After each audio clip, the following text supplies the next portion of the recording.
January 1943, New Guinea coast. Dawn leaks over the jungles of New Guinea, bleeding gold across a misted sea. The surf is calm, too calm for what's coming. Out beyond the reef, the sound arrives first.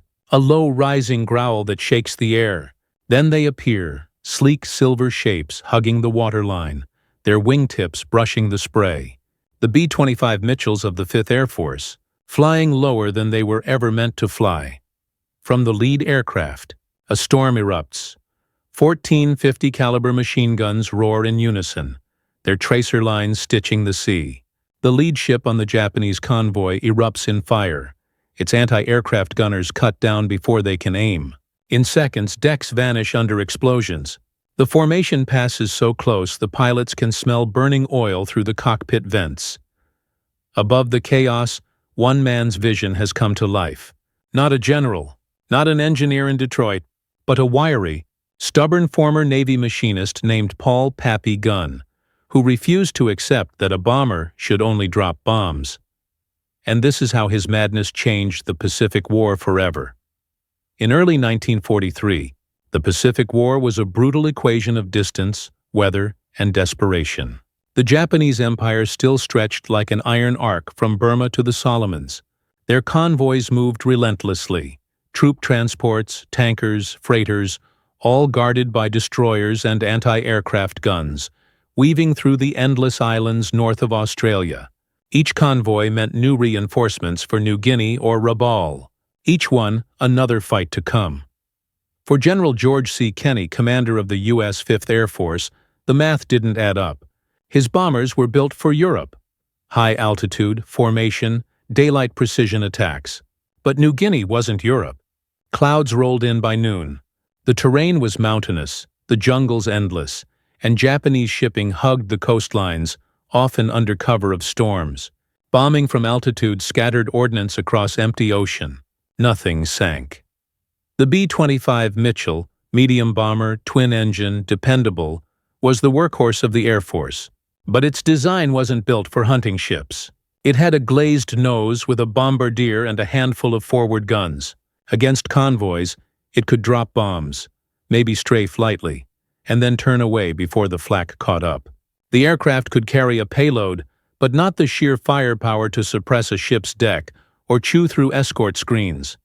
And yet, something had to change. Kenney needed a solution. Not from Washington, but from the ground up. He found it in a man who lived for breaking rules, Paul Irvin Gunn, known to everyone as Pappy, a nickname earned not from age, but from attitude. He was already a veteran before the war began, a former U.S. Navy machinist and pilot who'd left service to run Philippine Airlines. When Japan invaded in 1941, Gunn's world turned inside out. He evacuated his family from Manila, flew missions for the desperate defense of the Philippines, was captured, escaped, and somehow made it to Australia. By 1942, Gunn was attached to Kenney's staff, not as an officer of the line, but as something far more useful. A fixer, a man who could make broken aircraft fly again.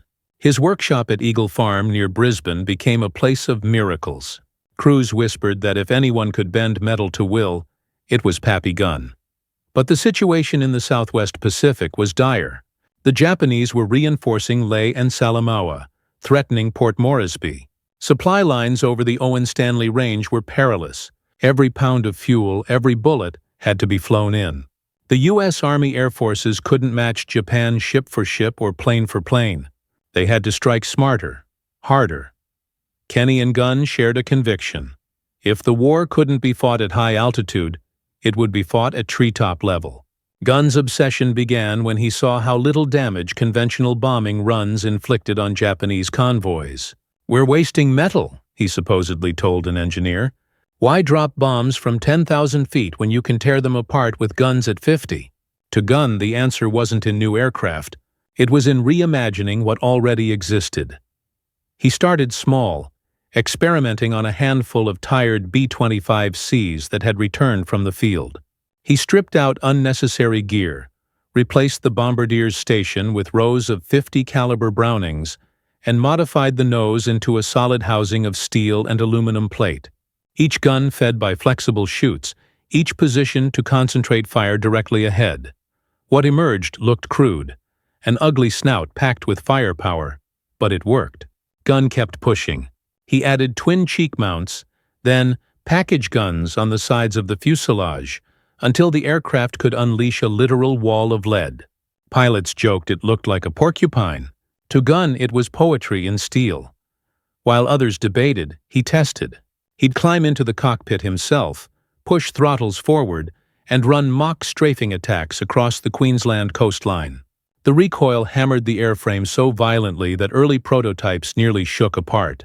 Ammunition belts jammed, mounts cracked. But each failure only pushed Gunn further. Back at 5th Air Force headquarters, Kenny understood exactly what this meant. He'd seen how field improvisation had saved lives in France during World War I. He knew innovation rarely came from ordnance manuals. "If Gunn says it can fly, it'll fly," Kenny told his staff. That one sentence opened the door to the wildest chapter of aerial experimentation in the Pacific War. By late 1942, Pappy Gunn's modified B-25s were rolling out of makeshift hangars in Australia, each one different, each an evolution.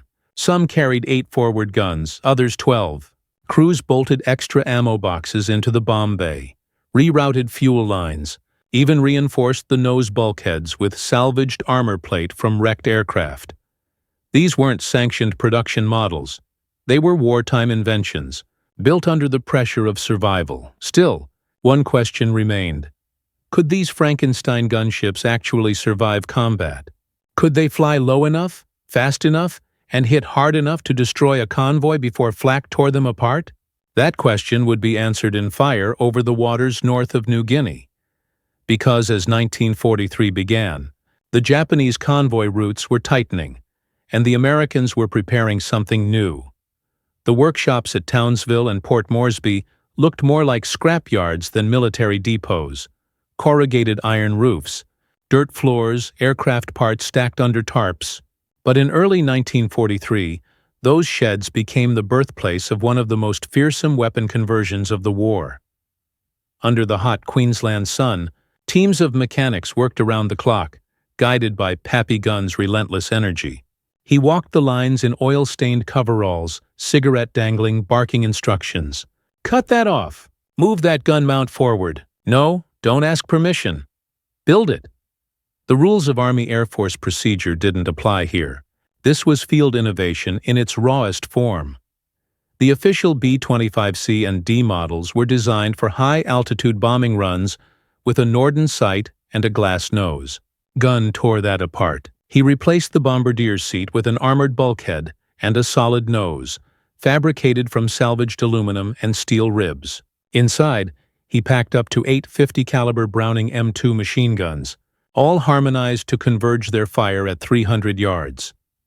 On the sides of the fuselage, mechanics installed package guns, twin 50s mounted in pods, firing slightly outward to widen the arc of destruction. The top turret was rewired so the gunner could aim it forward during an attack run, adding 2 more guns to the barrage.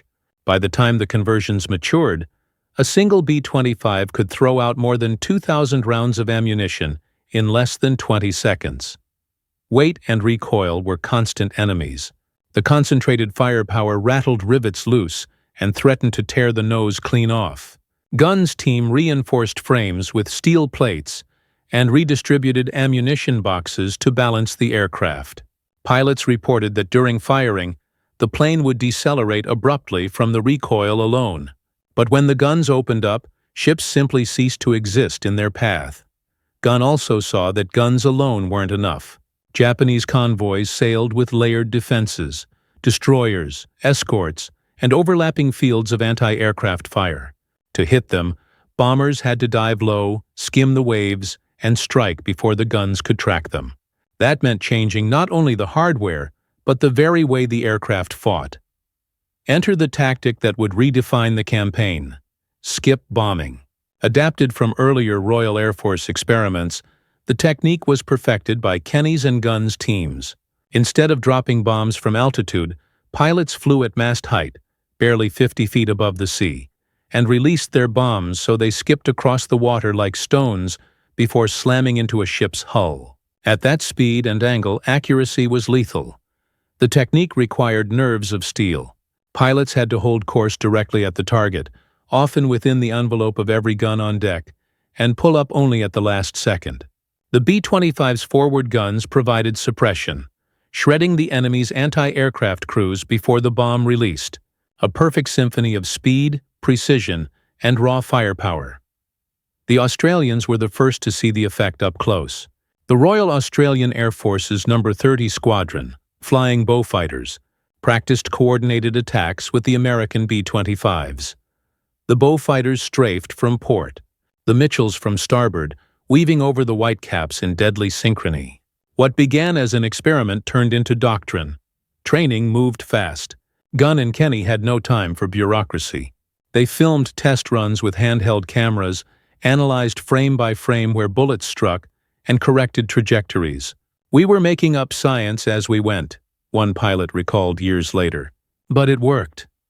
By February 1943, the first combat trials began along the coast of New Guinea.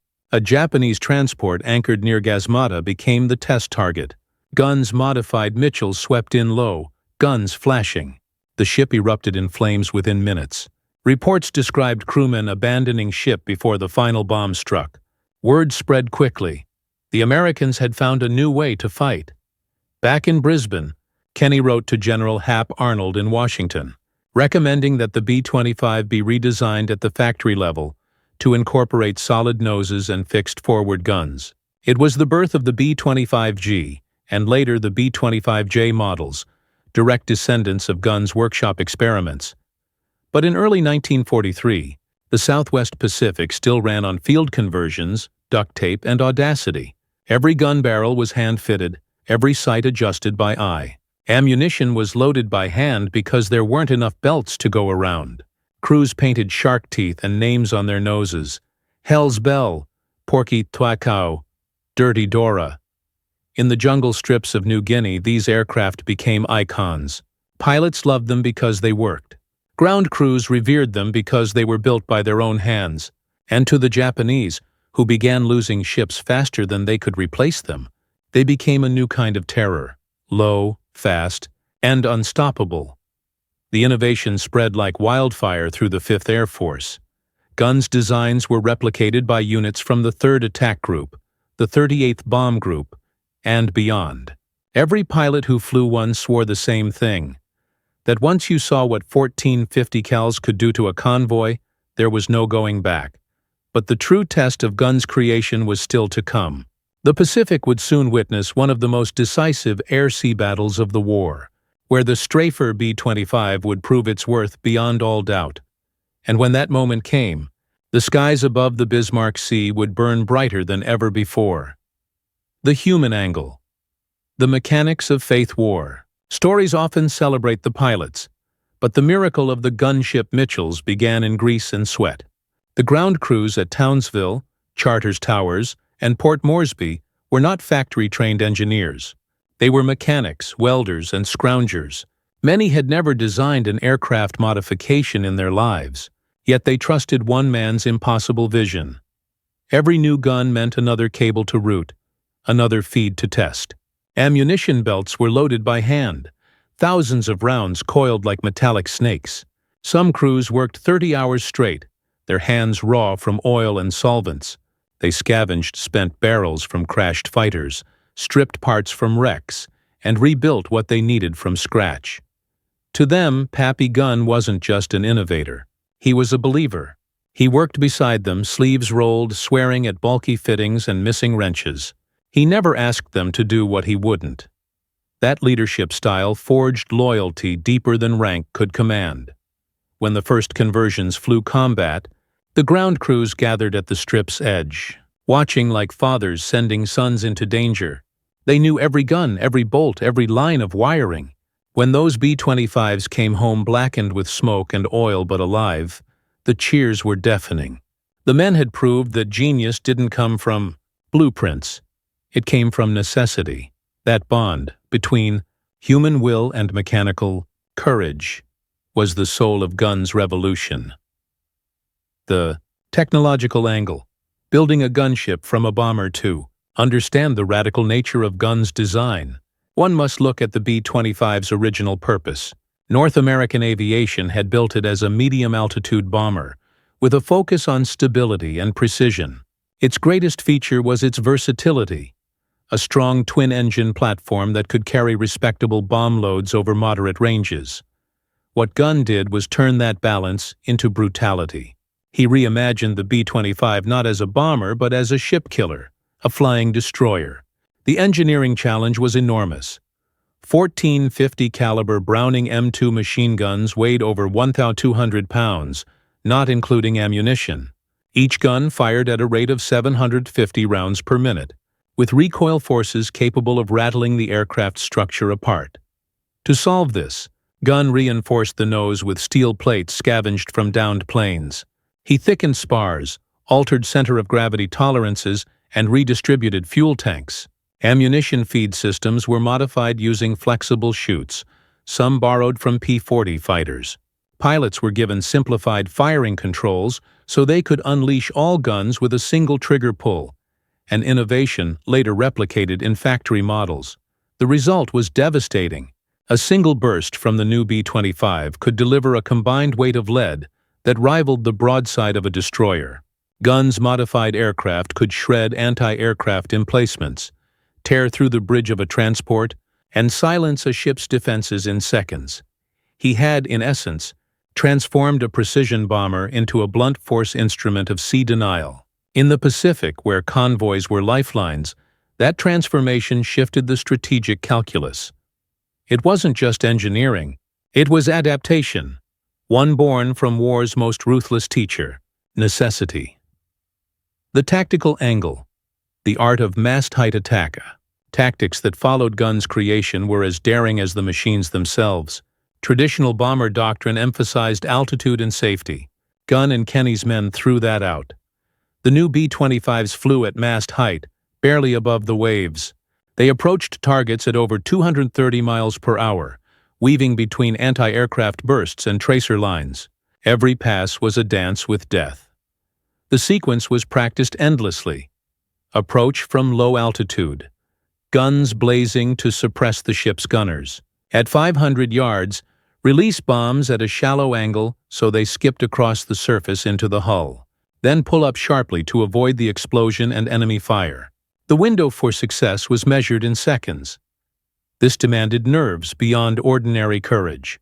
Pilots like Major Ed Larner and Lieutenant Jack Fox recalled their first low-level runs as suicidal rehearsals.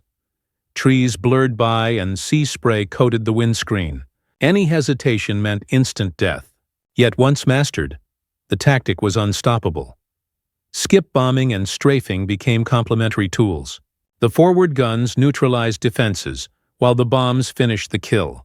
Japanese gunners, trained to aim at higher altitudes, were left helpless. Convoy after convoy vanished beneath the waves. Allied coordination elevated the tactic into art. Bowfighters from the RAF struck from one flank, their cannons suppressing escorts, while B-25s hit transports from the other. American P-38s roamed above, hunting enemy fighters. The effect was devastating. Each mission more synchronized, more lethal than the last. The airmen called it mast-height hell. The Japanese called it something else. Impossible. Each of these perspectives, human endurance, technological rebellion, tactical innovation, formed one thread in Gunn's creation. Together they produced not just a weapon, but a doctrine the enemy was about to meet head-on. The enemy angle, how Japanese doctrine met an unfamiliar threat from Tokyo to Rabaul. Japanese convoy doctrine in early 1943 was built around pragmatism and resource scarcity. Tokyo's planners prioritized speed and stealth when moving men and materiel through the archipelago. Transports hugged coastlines at night, under escort from destroyers and smaller craft. The escort's primary weapons were rapid-fire 25mm Type 96 anti-aircraft guns and heavier 127mm dual-purpose guns on larger escorts and cruisers. Trained as surface warfare units first, Those ships accepted air attack as one of many risks, but not the one they feared most. The Japanese Navy's air defense assumptions were shaped by previous campaigns. Most Allied attacks had come from medium altitudes or from carrier-based fighters, giving shipboard gunners time to track and correct. Convoy formations were arranged to concentrate fire and provide mutual cover. The doctrine was simple: see the threat, bring guns to bear, and let the escorts do their job. Radar coverage in many forward bases was thin, and fighter coverage over remote convoys was sporadic. Still, the system worked, until something low, fast, and bristling with forward guns changed the equation. Guns B-25s attacked at speeds and angles for which the Type 96 and similar mounts were poorly optimized. Those gun crews were trained to elevate and lead high-altitude targets, not to engage silhouettes that slid across the horizon at treetop level. The Mitchell's forward fury suppressed the anti-aircraft crews almost instantly. A concentrated wall of 50 caliber rounds shredded gun positions and observation posts before they could return accurate fire. Once skip bombing became routine, transports were vulnerable in a fundamentally new way. Bombs hitting the hull at the waterline caused catastrophic flooding, strafing wrecked bridges, radios, and command stations. Destroyers could not adequately protect every transport at close quarters. Japanese commanders soon realized their doctrine, built for higher altitude, threats and gradual engagements, was unsuited. To this missile of lead that arrived without warning, the psychological effect was immediate. Convoy captains began to doubt traditional formations and schedules. Supply runs became riskier, and the Imperial Navy had to reconsider escort dispositions, convoy routing, and even the value of surface resupply in exposed sectors. What Pappy Gunn had unleashed was not merely physical damage, it was a doctrinal rupture that would force Tokyo to adapt under fire. The leadership angle: Kenny, Gunn, and a command climate for innovation. Not every commander would have tolerated Gunn's tinkering. The transformation of tactical doctrine and the redesign of aircraft in makeshift hangars demanded a permissive command climate and a willingness to risk both machines and men in search of decisive advantage. At the center of that climate was General George C. Kenny. Kenny was an atypical air commander, practical, impatient with doctrine that didn't work, and fiercely protective of initiative in the field. He understood that in the Southwest Pacific, logistical realities trumped textbook tactics. When Gunn proposed radical modifications, Kenny didn't wait for bureaucratic endorsement. He allowed trials and empowered pilots and mechanics to refine the concept. That single decision transformed improvisation into policy. Paul Pappy Gunn's leadership style complemented Kenny's. He led from the bench, literally getting his hands dirty in the same greasy engine bays as the men he commanded informally. Gunn's authority was not formal rank, but competence and charisma. He instilled confidence. If he had bolted it together and flown it, crews trusted the machine. That trust mattered in combat when an aircraft's quirks could mean life or death. Higher up, there was also institutional support. General Henry Hap Arnold and Washington's air planners were receptive when Kenny began sending reports and recommendations for factory changes. The B-25G and later the production B-25J traced their lineage back to Gunn's fieldwork because those in the chain of command recognized field innovation as a force multiplier worth institutionalizing. The collaboration extended beyond American ranks. Kenny integrated RAF units into training and operations, forging combined tactics that leveraged local knowledge and aircraft types like the Beaufighter. In short, leadership that combined audacity, technical trust, and cooperative command relationships created the environment where a single radical idea could scale across a theater. The moral and operational angle, claustrophobic courage, and the calculus of risk low-level attack changed the moral texture of air warfare. The B-25 strafer did not seek distance. It sought proximity. That proximity meant pilots and crews experienced combat in the most intimate way. Seeing the faces of those they attacked, feeling the heat of burning oil, hearing the staccato impact against hulls, and smelling cordite and sea. The psychological toll was different from high-altitude bombing, where distance sanitized the violence. Mast-height crews lived inside it. Operationally, commanders faced a grim calculus. Mast-height tactics produced high payoff in enemy losses, but at the cost of elevated risk to air crews. Flying at 50 feet through flak and anti-aircraft fire invited aircraft damage, control problems from near misses and water spray ingestion, and catastrophic losses if a plane misjudged the pull-up. Commanders had to weigh immediate strategic benefit, stopping reinforcements, denying supply routes, against the human cost. The crews accepted that calculus for reasons both pragmatic and emotional. For many, the B-25 strafer offered more agency than the vagaries of high-altitude bombing. Pilots felt their actions directly influenced outcomes. Ground crews who had built the machines took pride in their craft. Their work had immediate, tangible effect on the battlefield. In letters home and post-war recollections, airmen described a fierce, almost tribal, loyalty to their converted Mitchells, machines that embodied risk, skill, and the raw effectiveness that made survival likelier for their comrades on the ground.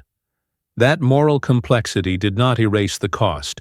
Losses were real and brutal, but commanders judged them against the strategic imperative of crippling Japanese logistics. In the calculus of a theater where supply lines determined victory, mast-height aggression became a morally heavy but necessary instrument. All of these threads, the Japanese shock, Kenny's permissive command, Gunn's hands-on authority, and the intimate moral weight carried by air crews, tightened into focus in early March 1943. They would meet in a single, terrible, decisive moment over the Bismarck Sea. March 1, 1943. The Japanese convoy known as Operation 81 departed Rabaul, heading south through the Bismarck Sea. 8 troop transports and 8 destroyers formed a tight square, their holds crammed with 6,900 soldiers, tanks, ammunition, and fuel bound for Lae, New Guinea. The Imperial Japanese Navy expected to reinforce the front and crush Allied positions before they could recover from the bruising campaign at Buna. The route seemed safe. Allied reconnaissance aircraft had seen nothing unusual in days. The convoy steamed through choppy gray waters, confident in its destroyer screen and overcast skies. But the Allies had been watching. From bases around Port Moresby and Milne Bay, reconnaissance had tracked the ship's movement since their departure. General Kenny knew what was coming. It was the opportunity he and Pappy Gunn had been waiting for, a chance to prove that the new low-level doctrine could not just harass, but annihilate an enemy convoy. Weather cloaked the Bismarck Sea in squalls, which made aerial visibility poor. Yet to the Americans and Australians, that cloud cover was a gift. It concealed their preparations. At Dobodura and Ward's airfield, crews loaded the new strafer B-25s to the limit, each one bristling with 14 forward guns and skip bomb racks armed with 500 and 1,000-pound bombs.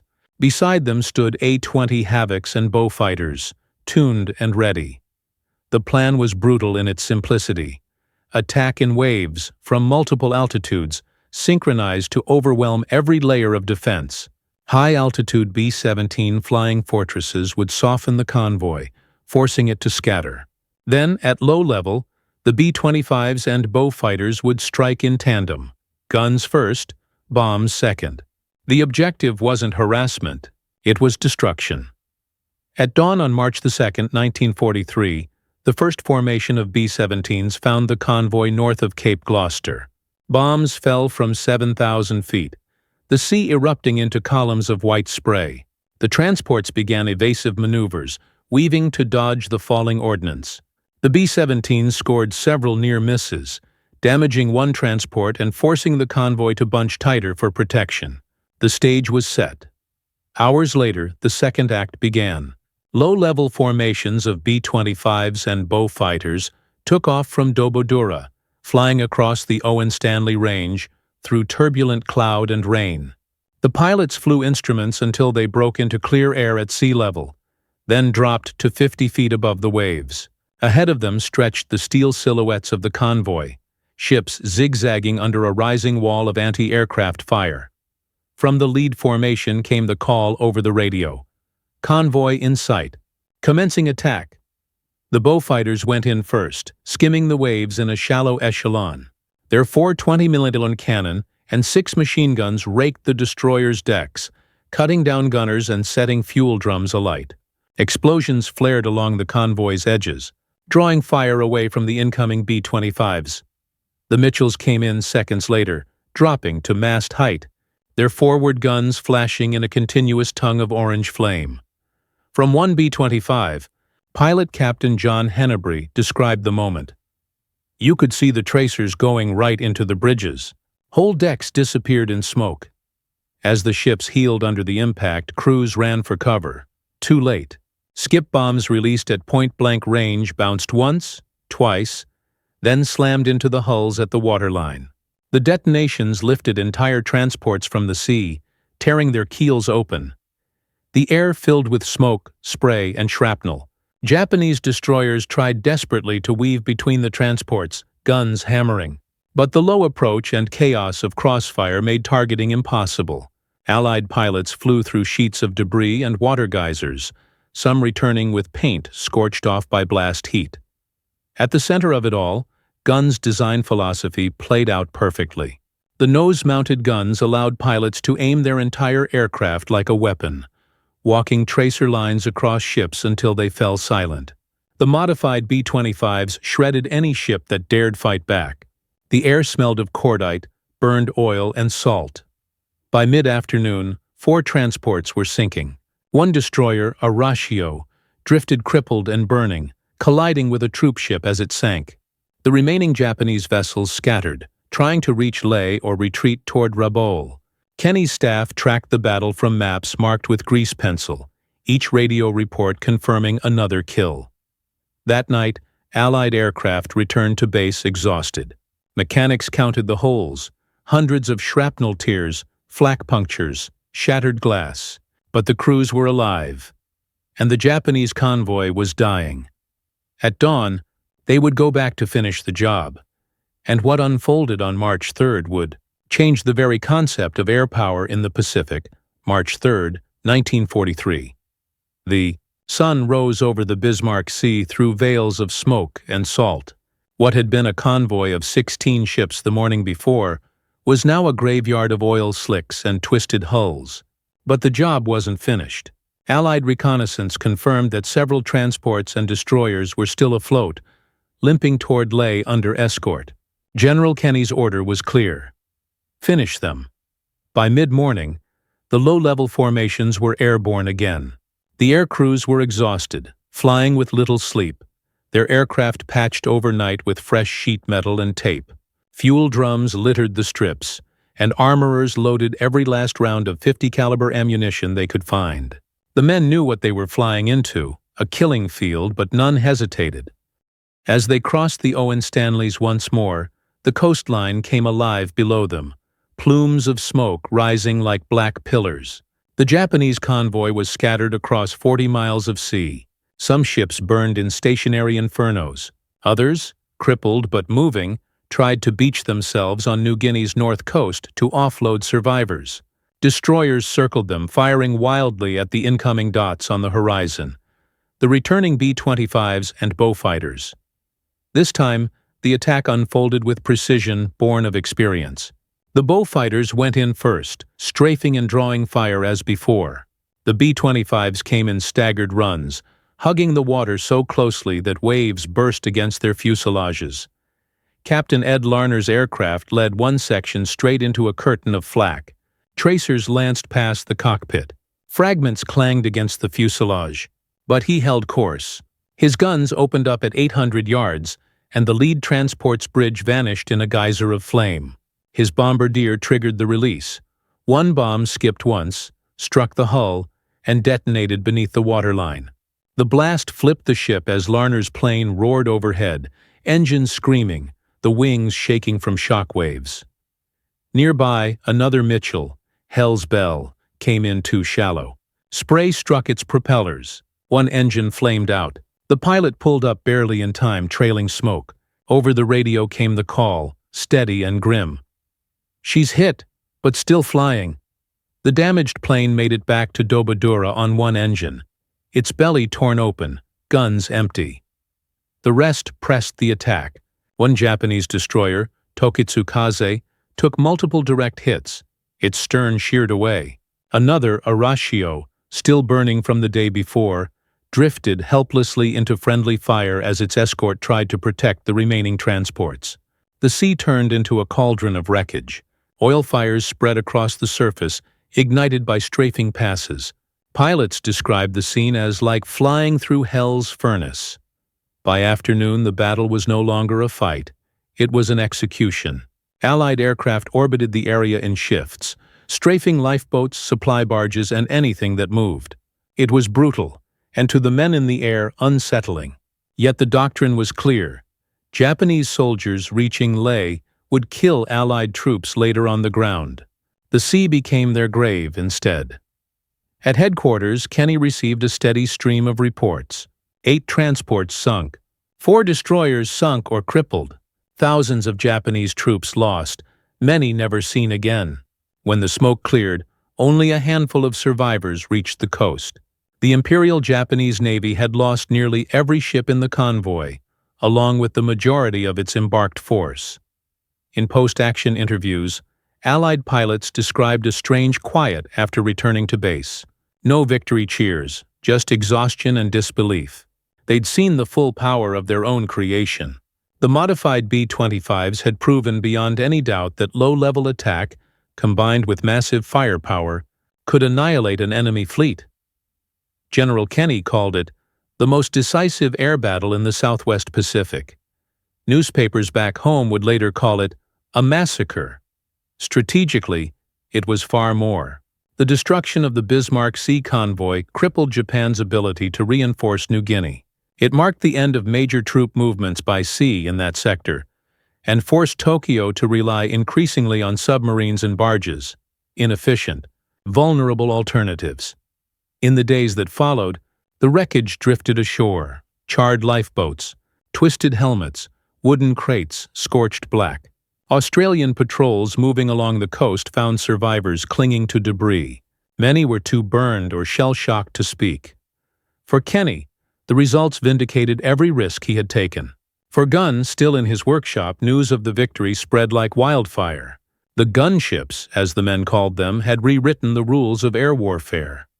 The Bismarck Sea was quiet now, but the legend of the low-level Mitchells was only beginning. In the weeks after the Battle of the Bismarck Sea, Allied intelligence began to tally the results. Out of 8 Japanese transports, all 8 were destroyed. Of the 8 destroyers, 4 were sunk, the rest crippled or heavily damaged. More than 6,800 troops and sailors were lost. An entire Japanese division erased in 48 hours. The wreckage spread for miles, black scars floating on turquoise water. For the Allies, it was a vindication of everything Pappy Gunn and General Kenny had fought for. For the Japanese command, it was a catastrophe. Reports filtered to Tokyo that a convoy has been annihilated under continuous air attack. Survivors who reached Leh spoke of burning ships and planes that came so low. You could see the pilots' faces. The phrase Bismarck Sea became a whispered reminder among Imperial Navy crews. Nowhere was safe from the sky. The 5th Air Force turned the success into a case study. Gun camera footage and reconnaissance photos circulated through every Allied base in Australia. Officers analyzed frame by frame how each attack unfolded, how the bow fighters opened with suppression runs, how the B-25s delivered their skip-bombing strikes, and how coordination between altitudes created a total kill zone. For the first time, an Air Force had proven that land-based aircraft alone could annihilate a major naval formation without surface support. It wasn't just a tactical victory. It was a transformation in doctrine. The ocean was no longer a sanctuary for supply lines. At Brisbane, Kenny ordered the establishment of permanent modification centers for all B-25s in the theater. Gunn's improvised designs were now blueprint templates. New aircraft arriving from the United States were stripped and rebuilt before ever reaching combat. Some were fitted with 12 or even 14 forward guns, others with 75mm cannon installations. The Strafer fleet became official.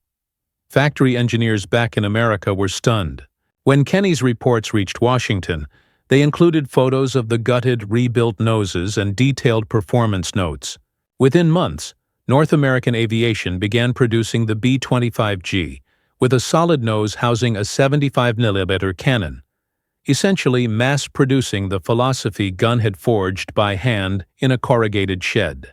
The later B-25J followed with 14 fixed guns in its final configurations, making it one of the most heavily armed aircraft of the entire war.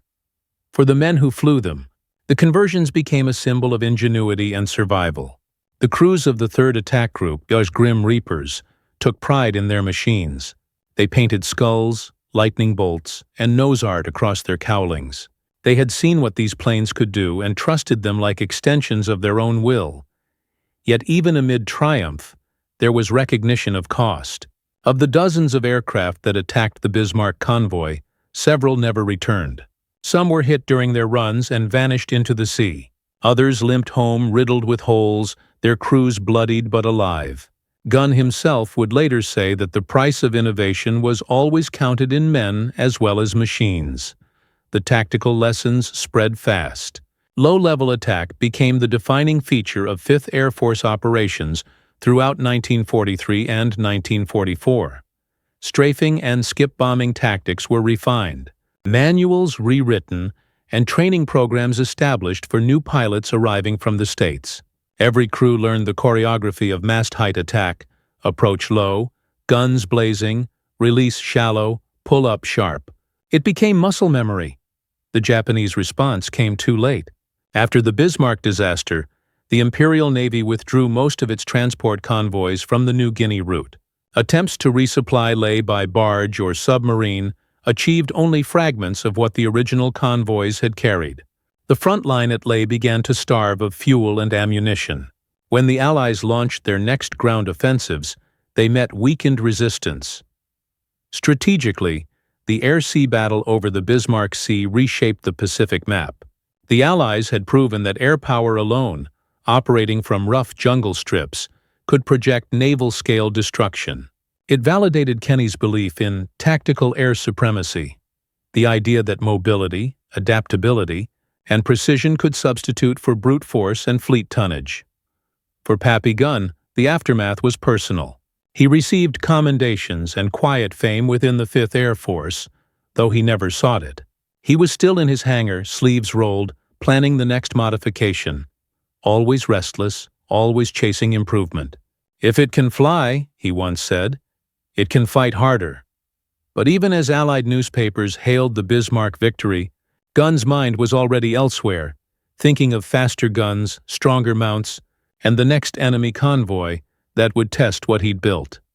And across the Pacific, the Japanese high command began planning in panic, unsure how to counter a weapon that turned the sky itself into a destroyer. The destruction of the Bismarck Sea convoy echoed far beyond New Guinea. In Tokyo, the Imperial General Staff convened emergency meetings to assess what had gone wrong. Reports from surviving captains described coordinated low-level attacks that no doctrine had anticipated. Bombs skipping like stones, machine guns shredding decks before gunners could even traverse their mounts. The staff's conclusion was chilling. The enemy has found a new method of air attack. Japan's confidence in surface reinforcement collapsed almost overnight. The once busy shipping lanes between Rabaul, Wewak, and Leh fell silent. What had been an unbroken chain of supply and manpower became a gauntlet of fire. Convoys now traveled only at night, hugging coastlines and dispersing into smaller units. Yet even those efforts proved futile. The 5th Air Force, equipped with more strafers than ever before, prowled the skies by day and night. By mid-1943, Allied intelligence noted a measurable decline in Japanese shipping efficiency in the Bismarck archipelago. Supplies reaching Leh and Salamaua dropped by nearly 70% compared to the previous quarter. The ripple effect reached every battlefield in New Guinea. Without regular reinforcement, Japanese ground forces suffered chronic shortages of food, fuel, and ammunition. Soldiers who had once been formidable adversaries now faced starvation and disease. In Canberra, RAF officers studied the footage from the battle with keen interest. Australian Beaufighter squadrons began integrating the gun principles into their operations, emphasizing forward gunnery, coordinated approach angles, and precision at low altitude. Across the Pacific, Allied commands adapted these lessons to their own theaters. In the Solomons, in the Aleutians, even across Burma. The philosophy of the Straffer had become universal: hit hard, hit fast, hit low. Factory design teams in the United States transformed guns' field improvisations into doctrine. The B-25J entered production in 1944 as the definitive low-level attack platform. It carried up to 14 forward-firing 50-caliber guns, a far cry from the glass-nosed medium bomber conceived in 1939. Other aircraft followed suit. The A-26 Invader, designed late in the war, carried the same spirit of concentrated forward firepower, a lineage that traced directly back to the sheds of Townsville and Eagle Farm. Strategically, the victory reshaped Allied planning. The Southwest Pacific Campaign became a textbook for air interdiction. Instead of confronting enemy fleets with surface ships, air commanders sought to strangle them from above. Every supply route, barge lane, and troop ferry became a target. Guns conversions had proven that control of the air meant control of the sea. The Japanese tried to adapt. They increased the number of shipboard machine guns, experimented with heavier anti-aircraft mounts, and modified convoy formations to include overlapping fields of fire. Yet nothing restored the balance. The low-level threat was too fast, too precise, and too well coordinated. Radar pickets were too few, and fighter escorts too limited. By 1944, even major convoys were considered suicide missions without massive air cover. For the Allied pilots, the psychological shift was equally profound. They had seen what air power could truly do when freed from bureaucratic constraint. Gunn's philosophy, solve problems in the field, not on paper, spread through squadrons like gospel. Mechanics became inventors. Pilots became tacticians. Kenny encouraged it, fostering an ecosystem of continuous improvement that kept the 5th Air Force one step ahead of its enemy. Meanwhile, Pappy Gunn himself continued to work quietly, avoiding the spotlight that others sought. He despised red tape and medals, preferring the hum of engines and the smell of oil to ceremony. To those who worked with him, he was a legend in coveralls, a man whose stubborn faith in practical innovation had changed the very texture of the war. "He thought like a mechanic," one pilot later said, "and that's what saved us." He never stopped thinking about what could be done next. By the end of 1943, the transformation he had begun was complete. The B-25 gunships roamed from Wewak to the Philippines, their roaring engines announcing a new age of precision and brutality. Japanese shipping losses mounted beyond recovery. The once invincible imperial lines of supply were bleeding to death, one burning convoy at a time. The Bismarck Sea was not just a victory. It was a signal flare that lit the way for the rest of the Pacific Campaign. Every subsequent amphibious operation, from Hollandia to Leyte, benefited from the air-sea supremacy Gunn's ideas had made possible. His legacy wasn't in medals or speeches. It was in the silence that followed each raid, in the empty lanes where Japanese convoys once sailed.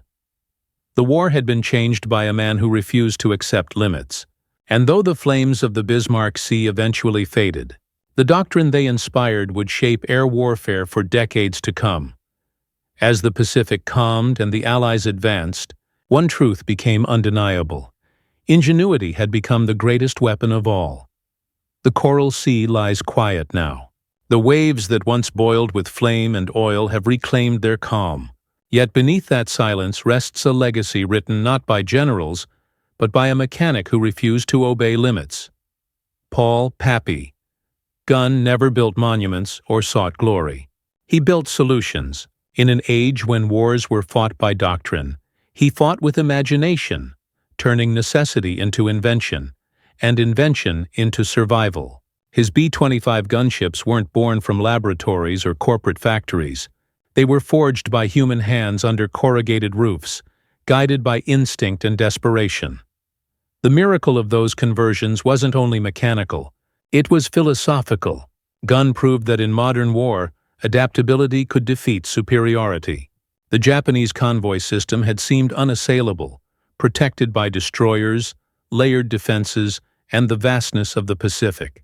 Yet one man's refusal to accept failure changed that. By turning a bomber into a strafing gunship, he collapsed the barrier between the air and the sea. Every tracer that tore across the Bismarck Sea was a testament to that idea. That innovation doesn't wait for permission. Gunn's courage wasn't in combat, it was in creation, in taking something standard and imagining what it could be. General George C. Kenney understood that spirit. He once said that Gunn thought like a fighter pilot, built like an engineer, and worked like a devil. Together, they built more than aircraft. They built a culture of thinking forward, of adapting faster than the enemy could understand. The results shaped the future. After the war, the lessons of the B-25 strafer flowed into the DNA of every attack aircraft that followed. The A-26 Invader, the A-1 Sky Raider, even the Vietnam-era gunships that prowled the jungle night. Each carried echoes of Gunn's work. Every time a pilot flew low and unleashed forward firepower, they were following a trail first cut across the waters of the Bismarck Sea. But beyond the tactics and machines, there remains a quieter truth. The story of Pappy Gunn is the story of human ingenuity under pressure, the moment when craftsmanship became strategy. His workshop was not just a place of tools and parts, but of vision, a reminder that war is won not only by strength, but by the minds that refuse to stop inventing. When historians look back at that smoky horizon of 1943, they see more than wrecked ships or victory tallies. They see the birth of modern air power. They see the moment when the sky itself became the sea's most feared predator. And somewhere, among the twisted wreckage resting on the ocean floor, the silence still hums with the echo of engines. B-25s at mast height, guns blazing, carving their legend across history's canvas. The Pacific has long since swallowed its secrets, but its lessons remain eternal. That innovation born of necessity can change the course of empires, and that one man with a wrench, a vision, and an unbreakable will can turn ordinary machines into legends. Over the calm waters of the Coral Sea, the sun sets again. The war is over, but Pappy Gunn's fire still burns in every idea that dares to defy the impossible. If this story moved you, if the roar of those low-flying Mitchells and the courage of the men behind them left a mark, don't let their legacy fade. History isn't just about the battles won. It's about the minds that dared to build differently. Subscribe for more true Watu stories told cinematically, where innovation, courage, and humanity collide. Each episode dives deep into the untold chapters, from the mechanics who reinvented machines to the commanders who changed how wars were fought. Turn on notifications so you never miss the next story, because every forgotten engineer, pilot, and crew chief deserves their moment in the light. If you believe creativity can change the course of history, share this film. Let others see how one man's defiance turned an ordinary bomber into a legend that rewrote air warfare. This isn't just history, it's the story of human invention under fire, and there are more like it waiting to be told. Until next time, keep learning, keep questioning, and keep the engines of curiosity alive.